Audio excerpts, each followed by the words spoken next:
Good afternoon students. ધોરણ 11 અર્થશાસ્ત્રની અંદર આપણે અત્યાર સુધીમાં તમને ખ્યાલ જ છે કે ઘણા બધા અર્થશાસ્ત્રીઓની વ્યાખ્યાઓ આપણે ભણી ગયા. અર્થશાસ્ત્રનો અલગ અલગ અર્થ આપણે જોયો. ત્યાર પછી નો ટોપિક તમે જે જોયો આર્થિક પ્રવૃત્તિ અને બિનઆર્થિક પ્રવૃત્તિ વિશે ચર્ચા કરી કે જે પ્રવૃત્તિ કરવા પાછળ કોઈ પણ વ્યક્તિનો હેતુ કાઈ પણ વસ્તુ મેળવવાનો હોય તો એને આર્થિક પ્રવૃત્તિ આપણે કહી શકીએ છીએ. અને જે પ્રવૃત્તિ કરવા પાછળનો જે હેતુ છે એ માત્ર સેવા કરવાનો હોય, કઈ મેળવવાની ઈચ્છા ન હોય તેવી પ્રવૃત્તિને આપણે શું કહીએ છીએ? બિન આર્થિક પ્રવૃત્તિ. તો વિદ્યાર્થી મિત્રો, આર્થિક અને બિનઆર્થિક પ્રવૃત્તિની વચ્ચે આર્થિક અને બિનઆર્થિક પ્રવૃત્તિની વચ્ચે એક અર્થશાસ્ત્રનો ભાગ આવે છે. છોકરાઓ, તમને યાદ હશે પહેલું વિશ્વયુદ્ધ, ફર્સ્ટ વર્લ્ડ વોર.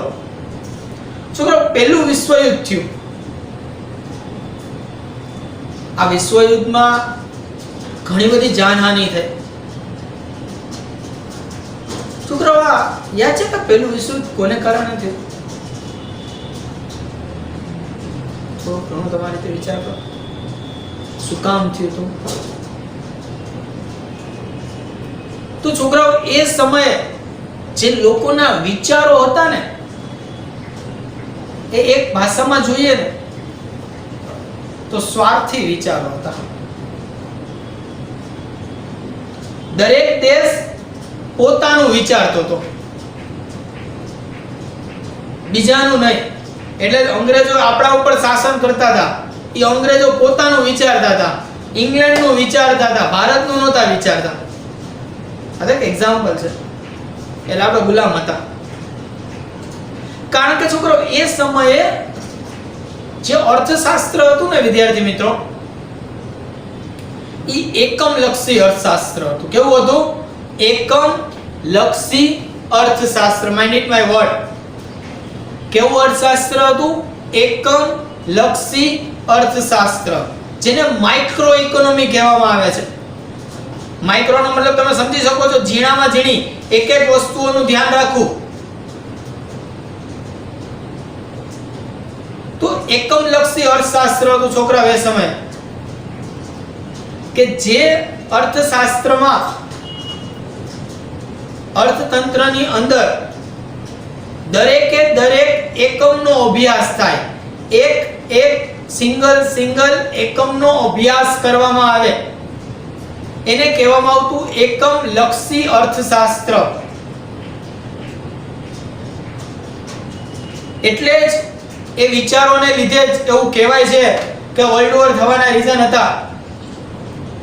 અને એ વર્લ્ડ વોર કમ્પ્લીટ થઈ પછી બધા લોકો, અર્થશાસ્ત્રીઓ, બધા દેશના અલગ અલગ વિદ્વાન લોકો ભેગા થયા. એવું થયું શું કામ? તો કે આપણે લોકોએ હંમેશા પર્સનલાઇઝેશન કર્યું. હંમેશા દેશને છે તે સમગ્ર લેવલે જોવો જોઈએ, એકમ લેવલે નહીં. ત્યાર પછી ધીમે લોકોના મગજમાં, એના વિચારોમાં ચેન્જીસ આવ્યા અને એ માઇક્રો ઇકોનોમીમાંથી મેક્રો ઇકોનોમી થયું, કે જે અભ્યાસમાં અર્થતંત્રના સમગ્ર ક્ષેત્રનો અભ્યાસ કરવામાં આવે. કોઈ એક ક્ષેત્રનો નહીં, સમગ્ર ક્ષેત્રનો અભ્યાસ કરવામાં આવે, બધા જ ક્ષેત્રને આવરી લેવામાં આવે. એને કહેવાય છે સમગ્ર લક્ષી અર્થશાસ્ત્ર. શું કહેવામાં આવે છે વિદ્યાર્થી મિત્રો? સમગ્ર લક્ષી અર્થશાસ્ત્ર, કે જેમાં દરેકે દરેક ક્ષેત્રને આવરી લેવામાં આવે. એટલે કે પ્રાથમિક ક્ષેત્રને આવરી લેવામાં આવે, માધ્યમિક ક્ષેત્રને આવરી લેવામાં આવે અને સેવા ક્ષેત્રને આવરી લેવામાં આવે. અને આ બધાનો ભેગો મળી અને એક અભ્યાસ કરવામાં આવે વિદ્યાર્થી મિત્રો, એને કહેવાય છે સમગ્ર લક્ષી અર્થશાસ્ત્ર, મેક્રો ઇકોનોમી. જે અત્યારના સમયમાં સૌથી વધારે જોવા મળે છે. એવું નથી કે માઇક્રો ઇકોનોમી જોવા નથી મળતું, એ પણ જોવા મળે છે. પણ માઇક્રો ઇકોનોમી એની જગ્યાએ છે, મેક્રો ઇકોનોમી એની જગ્યાએ છે. એકમલક્ષી અર્થશાસ્ત્ર અને સમગ્રલક્ષી અર્થશાસ્ત્ર.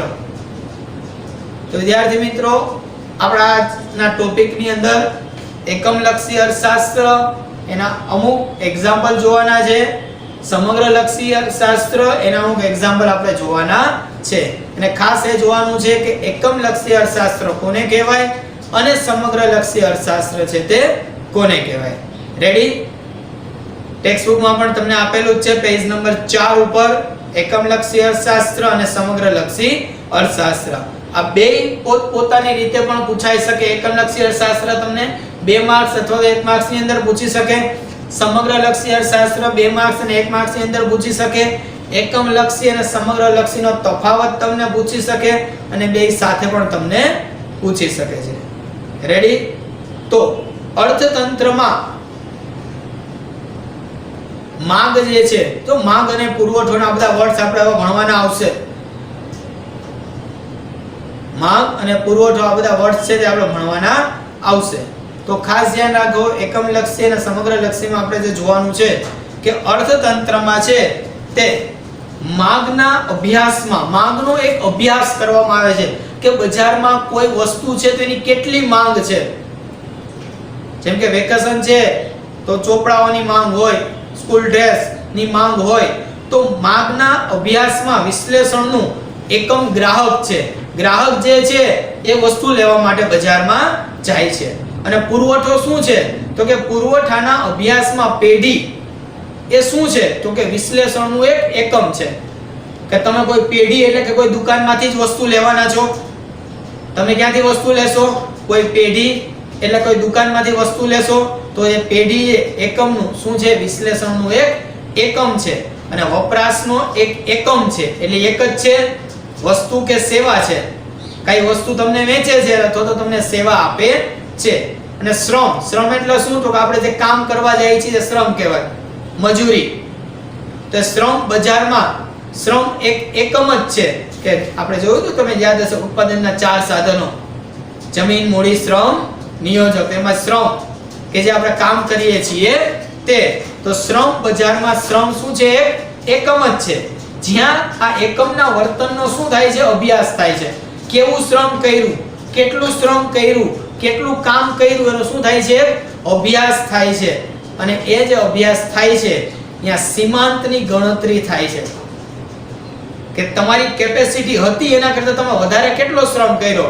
કે 8 કલાક તમે કામ કરી શકો છો તો તમે 10 કલાક કામ કર્યું. તો એ અભ્યાસ છે કેવો છે? એકમલક્ષી છે.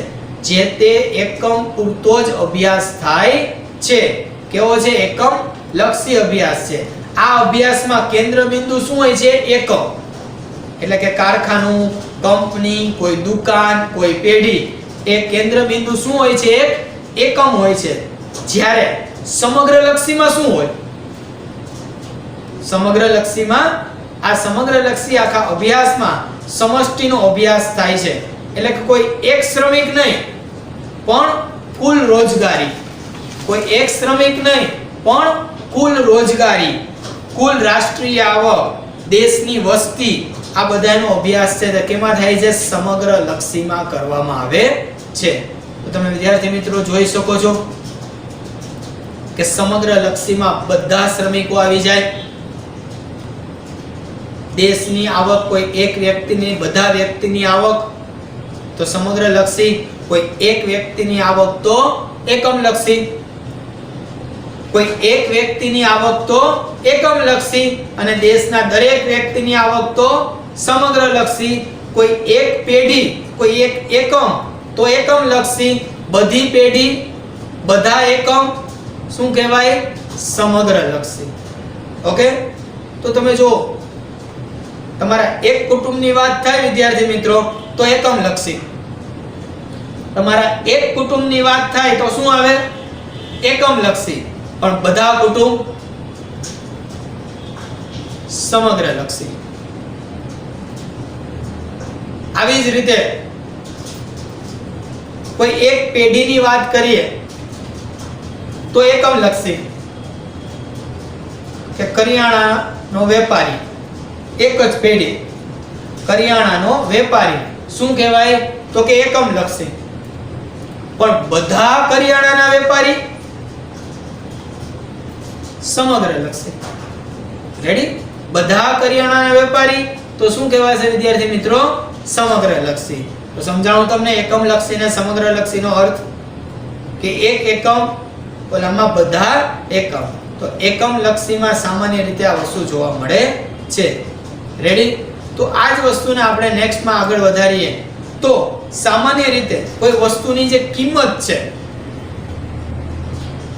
શું છે? કોઈ વસ્તુની કિંમત અને તેના નિર્ધારણનો અભ્યાસ. કે કોઈ વસ્તુ છે એની કિંમત 100 રૂપિયા છે તો એ નક્કી કોને કરી કે આના 100 રૂપિયા છે? પેઢીની સમતુલાનો અભ્યાસ. પેઢી છે એ સમતુલા ધરાવે છે કે નહીં એનો અભ્યાસ. શ્રમિકની સીમાંત ઉત્પાદકતાના આધારે શ્રમિક છે એ કેટલું કામ કરે છે એના આધારે એનું વેતન એટલે કે પગાર નિર્ધારણ એટલે કે નક્કી કરવામાં આવે છે. આ બાબત શું ધરાવે છે? એકમલક્ષી. કે વ્યક્તિ કેટલું કામ કરશે એટલો એને પગાર મળશે. ઓવરટાઈમ કરશે તો એને વધારે પગાર મળશે. જ્યારે અર્થતંત્રમાં તમે જો તો સમગ્ર ભાવ સપાટી નું નિર્ધારણ, નાણાંના મૂલ્યનો અભ્યાસ, જે નાણાં છે, જે પૈસા છે એના મૂલ્યનો અભ્યાસ, રાષ્ટ્રીય આવકની ગણતરી. રાષ્ટ્રીય આવક એટલે દેશની ટોટલી આવક. આપણે કયું શું આવે? સમગ્રલક્ષીમાં આવી જાય. તો રાષ્ટ્રીય આવકની ગણતરી તેમજ દેશની બેકારી, દેશમાં બેકારી કેટલી છે, દેશમાં ગરીબી કેટલી છે, દેશની વસ્તી કેટલી છે, આ બધું કુલ આવે સમગ્રલક્ષીમાં આવે. જેવી રાષ્ટ્રીય સમસ્યાઓનો અભ્યાસ સમગ્રલક્ષી અર્થશાસ્ત્રમાં થાય છે. મતલબ તમે સમજી શકો છો વિદ્યાર્થી મિત્રો કે દેશમાં ટોટલ બેરોજગારી, દેશની કુલ વસ્તી, દેશની કુલ ગરીબી, આ બધું શેમાં આવે? સમગ્રલક્ષીમાં. શેમાં આવે? સમગ્રલક્ષીમાં. જ્યારે કોઈ એક વ્યક્તિની ગરીબી, કોઈ એક વ્યક્તિ બેરોજગાર, કોઈ એક કુટુંબની વસ્તી શેમાં આવશે? એકમલક્ષી અર્થશાસ્ત્રમાં જોવા મળશે. રેડી? તો સેકન્ડમાં આપણે શું જોયું? તો કોઈ એક વ્યક્તિનું વેતન, કોઈ એક વ્યક્તિ જે કામ કરે છે એ કેટલો ઓવરટાઈમ કરી શકે છે, કોઈ એક કંપની, કોઈ એક ગરીબ વ્યક્તિ, આ બધું એકમલક્ષીમાં આવે. પણ જ્યારે દેશની ટોટલ વસ્તી, દેશની કુલ ગરીબી, દેશની કુલ બેરોજગારી, દેશની કુલ વસ્તી, જ્યાં કુલ શબ્દ આવે શેમાં આવશે વિદ્યાર્થી મિત્રો? સમગ્રલક્ષી અર્થશાસ્ત્રમાં જોવા મળે છે. તો આવી જ રીતે અર્થશાસ્ત્રની અંદર એકમલક્ષી અર્થશાસ્ત્રમાં ગ્રાહક આવે, પેઢી, શ્રમિક. ગ્રાહક એટલે આપણે જે વસ્તુ ખરીદવા જઈએ છીએ તે. પેઢી એટલે દુકાનદાર. કોઈ પણ પેઢી XYZ હોઈ શકે, કે જે કંપની પણ હોઈ શકે, કોઈ દુકાન ચલાવે છે, કોઈ પણ પેઢી. શ્રમિક એટલે અહીંયા કામ કરનારો મજૂર વર્ગ, શ્રમિક. જેવા આર્થિક એકમોને નિર્ણય કરવામાં મદદરૂપ થાય છે. આ બધા લોકોના જે આર્થિક નિર્ણયો છે એને મદદરૂપ થાય છે. તેમના આર્થિક વર્તનને સમજવામાં શું આપે છે? એનો ફાળો આપે છે. બધાનું આર્થિક વર્તન કેવું હોય છે? અલગ અલગ. બધાની આર્થિક નીતિ કેવી હોય છે? અલગ અલગ, એક સરખી હોતી નથી. જ્યારે સમગ્રલક્ષીમાં કેવું હોય છે? તો એકમલક્ષીમાં કેવું હોય? અલગ અલગ હોય. જ્યારે સમગ્રલક્ષીમાં અર્થશાસ્ત્ર સરકારને આર્થિક નીતિ ઘડવામાં, આર્થિક સંસ્થાઓને નિર્ણય લેવામાં શું કરે છે? મદદ કરતી હોય છે. કારણ કે બધાના નિર્ણયો કેવા લેવાના છે? એક સરખા લેવાના છે. સમજી લેજો. આ એના જેવું છે વિદ્યાર્થી મિત્રો કે તમે એકલા ગયા હોય, તમારે એકલું કાંઈ પણ નાસ્તો કરો તમે ધારો એ કરી શકો, પણ જ્યારે આખા ફેમિલી સાથે ગયા હોય તો બધાને અનુરૂપ હોય એવી રીતે નાસ્તો કરવાનો હોય, જેથી કરીને શું થાય કે એક સરખું આવે. આટલો ડિફરન્સ છે. આમ એકમલક્ષી અને સમગ્રલક્ષી એ બે ભાગ વિશ્લેષણના હેતુ માટે નક્કી કરવા પૂરતા નથી. બાકી એકમલક્ષી અભ્યાસો પરથી સમગ્રલક્ષીની નીતિ ઘડવામાં મદદરૂપ થાય છે. એકમલક્ષી ઉપરથી વિદ્યાર્થી મિત્રો, એકમલક્ષી ઉપરથી સમગ્રલક્ષીની નીતિ ઘડાય છે. સમજો, સમગ્રલક્ષી ઉપરથી એકમલક્ષીની નીતિ નો ગણાય.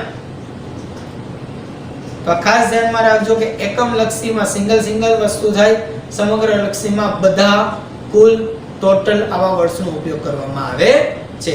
તો એકમલક્ષી અર્થશાસ્ત્રમાં એક એકમનો અભ્યાસ થાય છે, જ્યારે સમગ્રલક્ષી અર્થશાસ્ત્રમાં છે તે સમગ્ર ક્ષેત્રનો અભ્યાસ છે તે કરવામાં આવે છે. રેડી? તો બે પ્રકારનું ઇકોનોમી છે, માઇક્રો અને મેક્રો. માઇક્રો ઇકોનોમીને એકમલક્ષી અર્થશાસ્ત્ર કહેવાય છે. 11 કોમર્સમાં મોટે ભાગે આપણે એકમલક્ષી અર્થશાસ્ત્ર વધારે ભણવાનું આવશે. 12માના અર્થશાસ્ત્રની અંદર મેક્રો ઇકોનોમી વધારે ભણવાનું આવશે, કારણ કે એમાં સમગ્ર ઇન્ડિયાની, સમગ્ર ભારત દેશની, સમગ્ર દુનિયાની બધી વાતનો અભ્યાસ એમાં થાય. અત્યારે 11મામાં શું છે કે તમને માંગ, પુરવઠો, બજાર આવા એકમલક્ષી અભ્યાસો છે એની ચર્ચા વધારે થશે. Okay, thank you. ઓકે, તો વિદ્યાર્થી મિત્રો, આ ક્વેશ્ચન તમને 2 માર્ક્સ અથવા તો 3 માર્ક્સની અંદર છે તે પરીક્ષાની અંદર પૂછી શકે. 3 માર્ક્સની અંદર એકમલક્ષી અર્થશાસ્ત્ર અને સમગ્રલક્ષી અર્થશાસ્ત્રનો તફાવત પણ પૂછી શકે. તમારે ટેક્સ્ટબુકની અંદર જે આપેલું છે, જે તમને સમજાવેલું એ પ્રમાણે તમારે તફાવત લખવાનો છે. શું લખવાનો છે? તફાવત. હેડિંગ લખવાનું છે ક્વેશ્ચનનું, એકમલક્ષી અર્થશાસ્ત્ર અને સમગ્રલક્ષી અર્થશાસ્ત્રનો તફાવત સમજાવો, અને તફાવત તરીકે તમારે બુકની અંદર રાઇટ ડાઉન કરવાનું રહેશે. Thank you.